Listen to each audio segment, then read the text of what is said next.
You know that feeling when you've been wishing for something for so long, praying for it, manifesting it like some Jack Johnson song, and then when it finally happens, you just freeze up.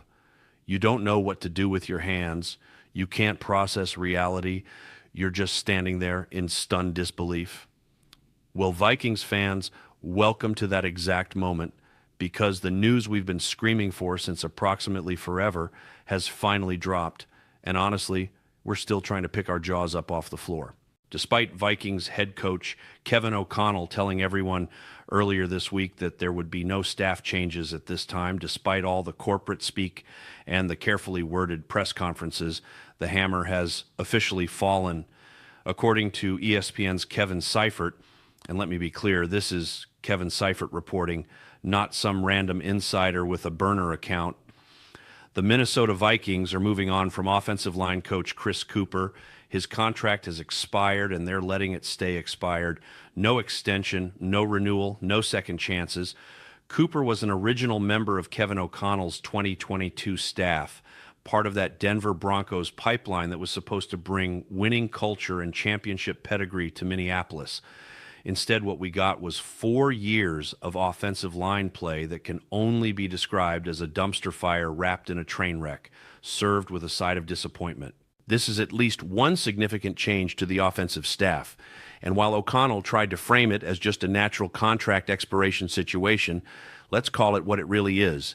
This is a firing dressed up in business casual. This is the Vikings organization finally acknowledging what every single fan with functioning eyeballs has been screaming about for 4 straight seasons. The offensive line coaching wasn't just bad, it was catastrophically, historically, mind-numbingly terrible, and someone had to pay the price. Kuper had a 4-year contract, just like special teams coordinator Matt Daniels probably has a 4-year deal too. But here's the difference. Matt Daniels isn't getting shown the door because special teams haven't been an absolute train wreck. The Vikings' return game has been solid, coverage units have been respectable, and there haven't been any blocked punts in critical playoff moments that haunt your dreams. Meanwhile, the offensive line, oh boy, where do we even start with this disaster? We've been saying this since last offseason, going back to the beginning of the Kevin O'Connell era. Chris Kuper just wasn't up to snuff. He wasn't cutting it. He wasn't getting the job done. Pick your cliche. They all apply here. And look, Kuper was a solid player during his own NFL career, spending quality years with the Denver Broncos as a reliable offensive lineman. He even served as the Broncos' offensive line coach before joining O'Connell's staff as part of that Denver contingent that was supposed to revolutionize football in the Twin Cities. On paper, the resume looked good. In practice, absolute disaster. The offensive line was just bad throughout Kuper's entire tenure, and we're not talking about minor issues or nitpicky details that only film junkies would notice. We're talking about glaring, obvious, game-breaking problems that anyone watching could identify. Quarterbacks getting obliterated, running backs getting hit in the backfield before they could even get started, protection schemes breaking down like a 20-year-old Honda with no oil changes. It was ugly, folks, and it never got better. Now, to be fair to Kuper, he's known as a player's coach. The guys in the locker room enjoyed playing for him, appreciated his approach, respected his demeanor. Christian Darrisaw even posted on Instagram with thinking emojis, 1, 2, 3, that cryptic social media response that could mean anything from genuine sadness to passive-aggressive commentary on the situation. But here's the thing about being a player's coach. You also have to actually coach the players. You have to develop talent, implement schemes, create cohesion, and most importantly, get results on the field. Kuper was great at building relationships. He was terrible at building an offensive line. And before anyone jumps in the comments defending Kuper by pointing to injuries or roster turnover or whatever other excuses people want to throw out there, let me hit you with some hard truth. Stay healthy and play better as a unit, and maybe your offensive line coach wouldn't have to be sacrificed like this. Because honestly, the performance was just that bad. And when we actually dive into the numbers, when we really examine what happened during the Chris Kuper offensive line era, it goes from bad to absolutely horrifying. You know how sometimes you think something is bad, but then you actually look at the details and realize it's way worse than you thought? It's like checking your bank account after a long weekend of poor decisions and seeing numbers that make you question every life choice that led you to that moment. That's exactly what happened when we pulled up the statistics on Kuper's offensive line units over his 4-year tenure. You knew it was rough. You didn't know it was this rough. At no point during Kuper's 4 years as offensive line coach was the Vikings' offensive line ranked in the top 20 in sacks allowed or pressure rate. Read that again. 4 years. Not once did they crack the top 20. Not once did they achieve even mediocre status. And it gets worse because most of the time they weren't just outside the top 20. They were bottom 5. Each of the last 3 years, bottom 5 in pressure rate, meaning opposing defenses were consistently getting to Vikings quarterbacks faster than a teenager responding to a text from their crush. The rushing yards per attempt numbers tell a similar story of incompetence and failure. For 3 straight years, the Vikings were bottom feeders in creating running lanes, in establishing any kind of ground game, in doing the basic fundamental job of an offensive line, which is to move grown men backward and create space for your skill players. Sure, they moved up to 11th this year, which sounds like progress until you realize that's still barely above average and came with an asterisk the size of a billboard because of all the other issues. And yes, there were a lot of injuries this year. The offensive line was decimated by guys going down, backups being forced into action, musical chairs along the front 5 every single week. But here's what separates good coaching from bad coaching. Good coaches develop depth. Good coaches have systems that can withstand injuries because they've prepared multiple players to step in and execute. Good coaches create a culture where backups can become starters and maintain the standard of excellence. Chris Kuper did none of that, and the evidence is overwhelming when you look at what happened to Vikings offensive linemen who left Minnesota and went elsewhere. This is the number one reason Kuper should have been fired years ago. Ed Ingram, who struggled mightily in Minnesota, who looked lost and overwhelmed and completely overmatched on a weekly basis, is now playing like a Pro Bowler with the Houston Texans. Bradbury, who had a career renaissance after years of mediocrity and struggle in Minnesota, found new life elsewhere. Garrett Bradbury was the team's first-round pick in 2019, the centerpiece of what was supposed to be an offensive line rebuild, and under Kuper's coaching, he looked like a bust. Then he leaves, and suddenly he's performing at a high level again. Dalton Risner came in and had a decent year, but that's faint praise when you consider the alternatives. Ezra Cleveland has been doing great things in Jacksonville after leaving Minnesota, looking like the player his draft pedigree suggested he could become. All of these players, every single one of them, struggled under Kuper's coaching and then found success elsewhere. That's not a coincidence. That's not bad luck. That's a coaching problem, plain and simple. The development issue, or rather the complete lack of development, is perhaps the most damning indictment of Kuper's tenure.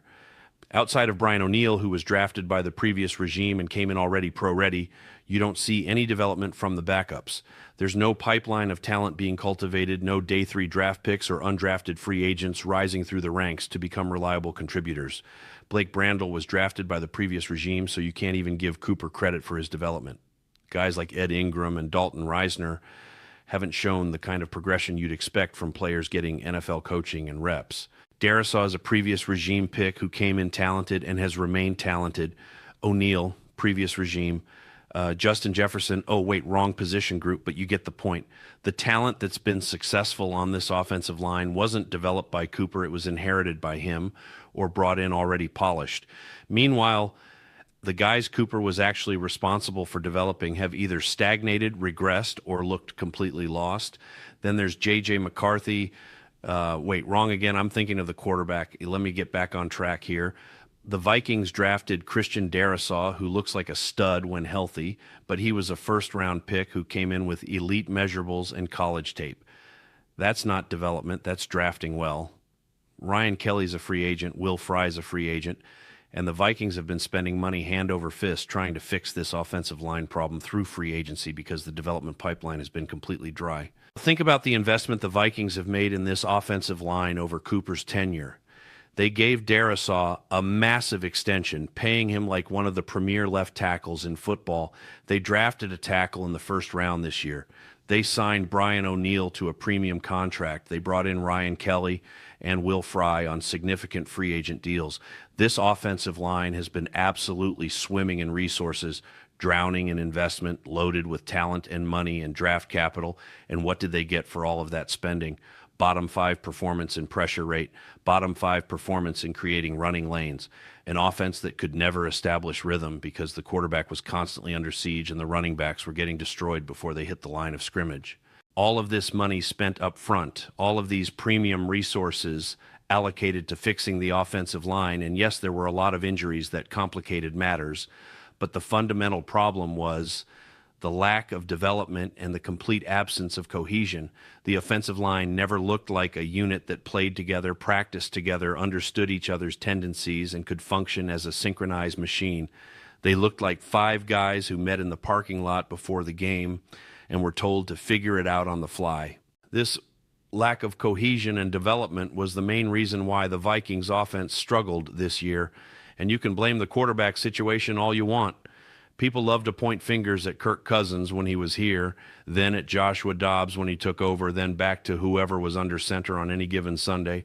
But here's the reality. No quarterback, not Patrick Mahomes, not Josh Allen, not prime Tom Brady himself, could have operated successfully behind this offensive line during significant stretches of the season.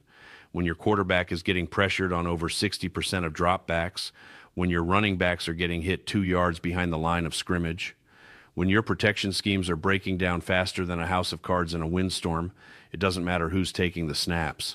The offensive line sets the tone for everything an offense does, and the Vikings offensive line set a tone of chaos, confusion, and constant pressure. That falls squarely on the shoulders of Chris Kuper, and while we know he's a good dude, while everyone acknowledges he's a quality person who built strong relationships with his players, the results simply weren't there. Someone had to pay the price for 4 years of bottom-tier performance, and in the NFL, when results don't match investment, coaches lose their jobs. Not retaining Kuper, letting his contract expire without extension, is functionally identical to firing him. It's the same outcome with slightly different PR spin. The Vikings are moving in a different direction, seeking a new voice, looking for someone who can actually develop talent and create the kind of offensive line play that championship teams are built on. Because make no mistake, you cannot win a Super Bowl with bottom 5 offensive line play. It's impossible. The margins are too thin, the competition is too fierce, and the best teams in football are the ones that can block and tackle at an elite level. So who replaces Kuper? Who's the next offensive line coach tasked with fixing this perpetual disaster? There are 3 names at the top of most people's lists. 3 coaches who could potentially turn this unit around and finally give Vikings fans something to be excited about when watching the big guys up front. Dwayne Ledford, currently the offensive line coach of the Atlanta Falcons, is regarded as one of the absolute best in the business. His offensive lines consistently perform at a high level. His players develop rapidly, and he gets maximum production out of whatever roster he's given. The Falcons are bringing in a new regime with a new head coach, and while it would make sense for that new coach to retain Ledford given his excellent track record, you never know what happens in these organizational overhauls. If Ledford becomes available, the Vikings should back up the money truck immediately. Bill Callahan, yes, like Callahan Auto Parts, get your mind out of the commercial jingles, is another elite option. Everyone in Tennessee's organization got washed out in their recent house cleaning, and Callahan might be looking for a new home. Here's what makes Callahan particularly intriguing for Minnesota. He and Kevin O'Connell have crossover time from their days in Washington and a brief period in Cleveland. They know each other, they understand each other's philosophies, and there's existing professional respect there. Callahan is renowned throughout the NFL as one of the best offensive line coaches in the game, a technician who can take average talent and turn it into above-average performance through superior scheme and detailed coaching. Then there's Keith Carter, currently the assistant offensive line coach in Minnesota, and this is where things get interesting. You might be thinking, wait, he's the assistant offensive line coach right now. Wasn't he part of this disaster? How much influence do you think an assistant offensive line coach actually has when the head offensive line coach is running the show? Carter has a reputation throughout the league as being abrasive, demanding, old school in his approach, but he gets results everywhere he goes.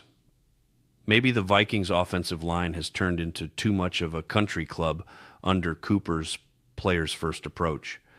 Maybe what they need is someone to come in, kick some ass, demand excellence, and hold players accountable when they don't meet standards. Because what we've seen over the past 4 years clearly isn't working, and this collection of statistics, this mountain of evidence showing bottom-tier performance year after year, should make every Vikings fan absolutely furious.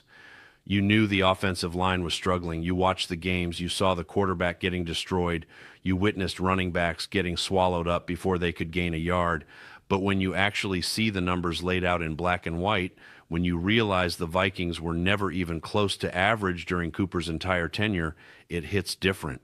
This is especially infuriating given the investment made this year and in recent years. The Vikings have spent enormous resources trying to fix the offensive line. They've allocated premium draft picks, handed out massive contracts, brought in veteran free agents with proven track records, and what do they have to show for it? Bottom 5 pressure rates and an offense that could never establish any rhythm or consistency because the foundation was constantly crumbling. You can blame play calling and quarterback performance all you want, and trust me, there's plenty of blame to go around for everyone involved in the Vikings' offensive struggles. But at a certain point, there has to be ownership along the offensive line. These are grown men getting paid millions of dollars to do a job, and that job is to protect the quarterback and create running lanes.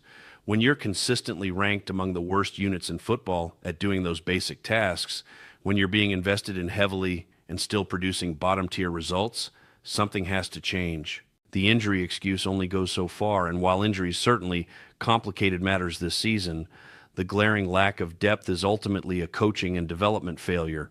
If you're building a program correctly, you should have backups who can step in and maintain a reasonable standard of play. You should have young players developing in practice, learning the system, getting ready for their opportunity. The Vikings had none of that under Kuper, and the evidence is stark when you look at the backup situation. You can blame General Manager Kwesi Adolfo-Mensah and the scouting department for roster construction all you want, but at a certain point, players need to develop.